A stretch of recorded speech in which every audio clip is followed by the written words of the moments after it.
Монгол улсад захим шилжилтийг эрчимжүүлэх үндэсний аян 21 аймаг 9 дүүргээр зохион байгуулагдаж байна. 2019 оноос хойш захим шилжилтийг илүү хурдтайгаар иргэдийн амьдралд нөлөөлөх хэмжээнд авчрахаар бид олон талтай ажлуудыг хийж хэрэгжүүлж бас тодорхой үр дүнд хүрж байгааг бас олон улсын түвшинд үнэлж байна.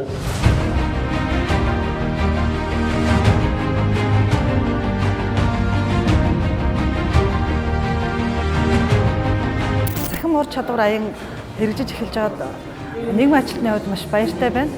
Учир нь хүүхэд залуучууд маань цахим орчинд маш аюулгүй байдлаар алдагдах, эрсдэлтэй нөхцөл байдалд орох юм кейсүүд бас нэлээд түгээмэл байгаа учраас хүүхэд залуус цахим ур чадварыг олгох энэ үйл ажиллагаа бол цаг үеэ олсон маш хэрэгтэй үйл ажиллагаа гэж миний хувьд бодож байна. Одоо хүүхдүүдийг яг энэ захим орчинд хүүхд хамгааллын талаар ойлголт мэдлэгийг нэмэгдүүлэх, өөрсдөө захим ур чадвартай мэргэжилтэн байх тал дээр мэдлэг ойлголтыг бас энэхүү сургалтаар энэхүү аяны хүрээнээс олж авч байна. За ийм Mongolia application-д e-kids одоо нэмэгдэж орсноороо гэрээс бусад орчинд одоо таны хүүхэд юу хийж байгаа вэ? Хинтээ нөхөрлөж хаана явж байгаа вэ? Зэрэг эцэгчүүд нөгөө яг хажууд нь байгаа юм шиг хараа хяналтаа нэмэгдүүлэх боломж бас нэмэгдсэн юм хэрэг таалагдж байна.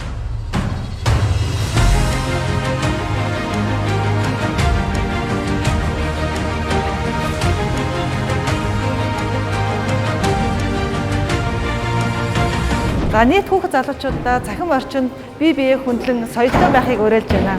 Цахимаар шийдэж цагаа хэмнэ.